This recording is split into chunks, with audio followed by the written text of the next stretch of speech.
I'm Diane Strong. Ordering bourbon at a bar can be kind of intimidating sometimes. So I'm here with my friend, Annie. She's also a bartender, and she's gonna help us out with this issue. Come on in, let's go check it out.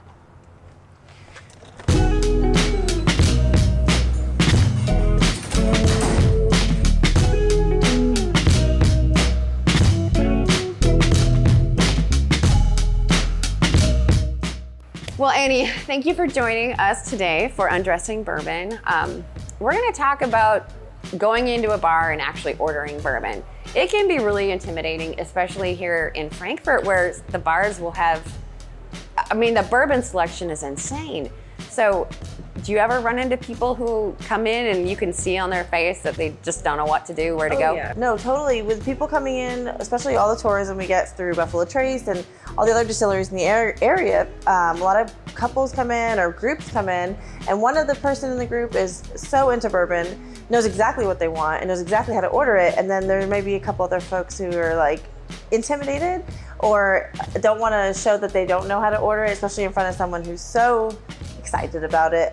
So I try and help them and walk them through it. So yeah, I definitely see that a lot.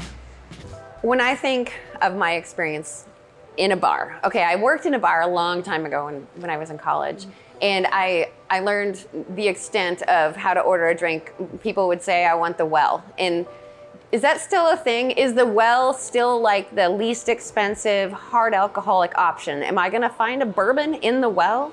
We do have a well bourbon, and the way people order it is always different though.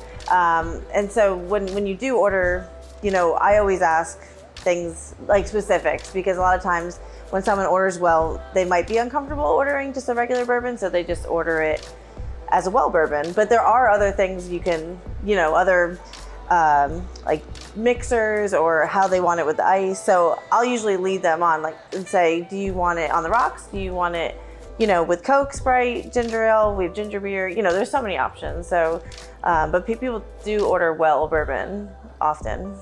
So is each shelf, is the bottom shelf gonna be the least expensive, the middle shelf is middle of the road, and the top shelf is top shelf? So generally when you're ordering bourbon, if you're ordering on the top shelf, you should be aware of the cost of it. But when you are at a bar, say that has a small space, like we don't have a huge space to hold all our bourbons. There are like medium rung bourbons that, are still could be $30 to $40 a pour that are on the top shelf, but they're on the bottom shelf just because there's limited space on the top shelf.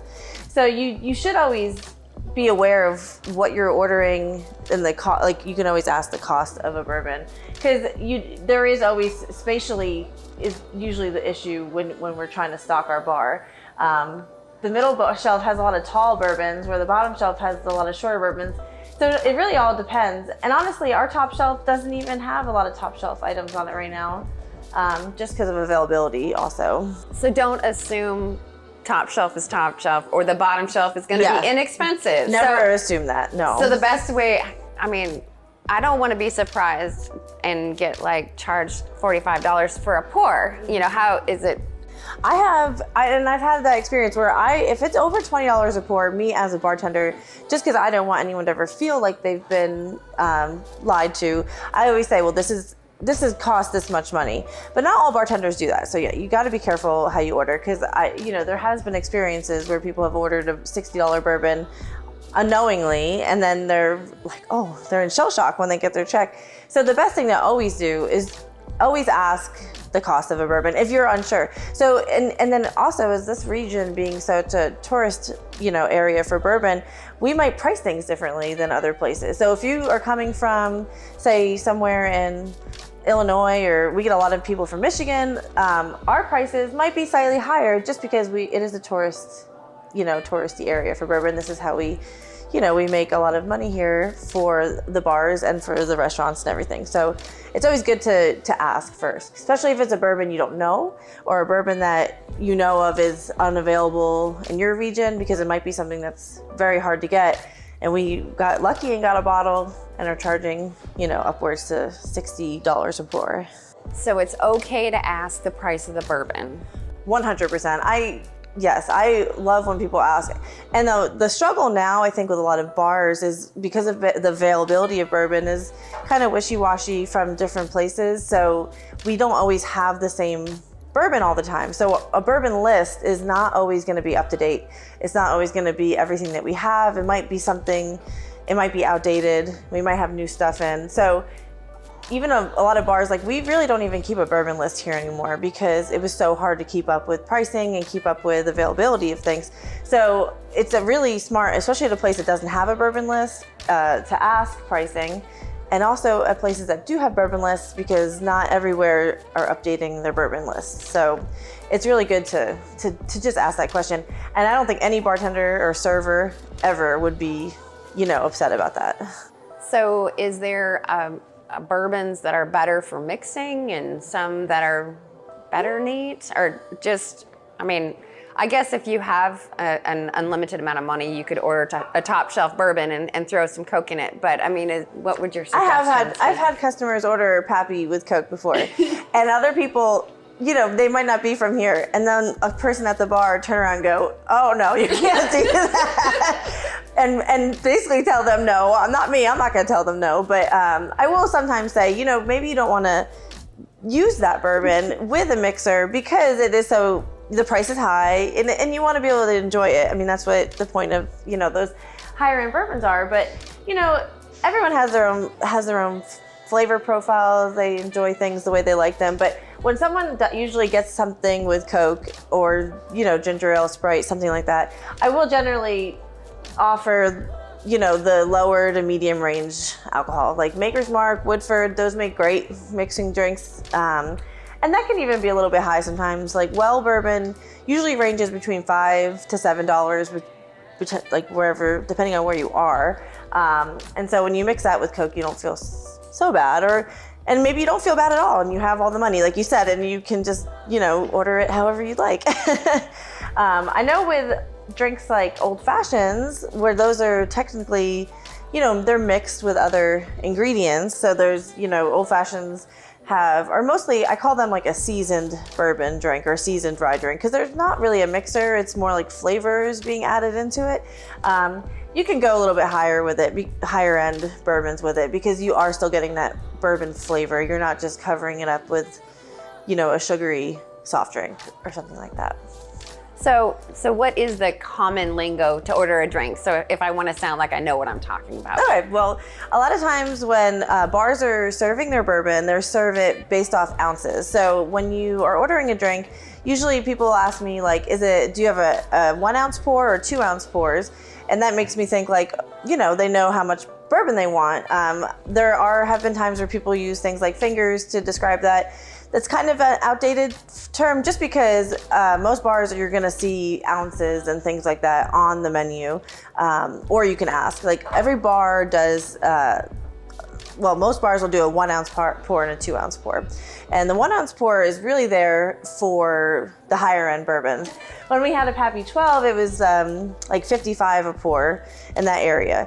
But that's for 2 ounces. So if you wanted to do a 1 ounce, it would cut that in half. So it makes it a little bit more affordable, and you get to be able to try a few different things that you maybe wouldn't have been able to try if there wasn't multiple size pour options. And then, also some bars have larger ice cubes, like big rocks we call them, or there's small rocks, and some people order them they want a splash of water, or they want a lot of water. Especially that's as a bartender, that's the hardest to kind of read on the person, because if someone will order like a Makers and water, and I'm like, well, how much water do they want in it? Because you don't want to kill the drink, but some people like the whole glass filled with water. So, it's like cream in the coffee. Yes. Yeah. Do you want cream? Yes. Exactly. How much? Light cream, heavy. Yeah. So when I feel like if you're a person who likes water in their beverage, in their bourbon or their rye, to kind of specify how much, you could say a splash, just a little, or fill it up. That's helpful to the bartender, and that's totally reasonable request. And knowing what size rocks you want, that's just the bigger ice cubes melt slower, so some people enjoy that. And the smaller the ice cube, they melt faster, so you get more water in your whiskey faster. So those are the main ways to order it. So if you want neat, means no ice. a big rock is usually the larger ice cubes. Rocks in general is usually multiple small ice cubes. And then light rocks, you can kind of go from there. But that's just for just bourbon pours. When you're talking about cocktails, a lot of people order Manhattans, and a Manhattan is generally served in a martini glass. And there's a lot of guys who don't like that. And they feel less masculine with the martini glass in their hand. So and they spill easily. And they do spill easily. And someone can bump you, and then all of a sudden your drink is on the floor that was like $10, So What are other common bourbon mixed drinks? So a lot of the mixed drinks we make here, we make old fashions and Manhattans. We do some sidecars, which is kind of like a bourbon margarita, where it's bourbon, triple sec, sour mix, and you shake it. It's pretty good. It's a good drink. We also make paper planes. That's on our menu. Paper plane is a really cool beverage that I only learned of in maybe the last couple years. It has Amaro, which is an Italian liqueur, along with an Aperol, which is an Italian liqueur, and then lemon juice, and you shake it up. And if you've ever had a Negroni or a Boulevardier, it's in that same realm, because the Aperol is a little bitter, and then the lemon juice has the citrusiness to it, and it's a really balanced cocktail. That's a really, really popular cocktail. And then Boulevardiers are basically a Negroni with bourbon. So you get bourbon, Campari, sweet vermouth. Those are the main ones that we usually make. So if you're joining your wife or your husband who is a huge bourbon fan, but maybe you aren't as much, and you just want a nice, easy, rolling drink, you think one of the mixed drinks might be a better option then? Or just go straight to the Coke? Oh, no, I think sidecars are a really, really great option for people who are really just getting into bourbon. They don't want to drink straight bourbon, because old fashions are generally just kind of straight bourbon with just a little bit of flavor in them. So they're still quite strong in the bourbon, flavor. So the sidecar, though, like I said, it's kind of like a margarita mixed with bourbon rather than tequila. So it covers the flavor of bourbon nicely. You still get that, the kick of bourbon, but it's much easier to drink, and then you can, sip it more enjoyably. So what are the rookie mistakes if somebody comes in to order bourbon?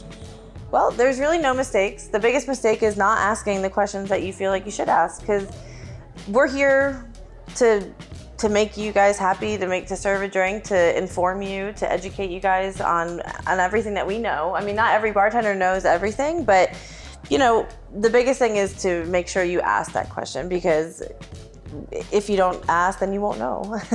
But there really are no mistakes. You order whatever you'd like, however you'd like it. The bartender will figure it out. They might have to ask you some questions because they might be confused, but other than that, you just order what you want.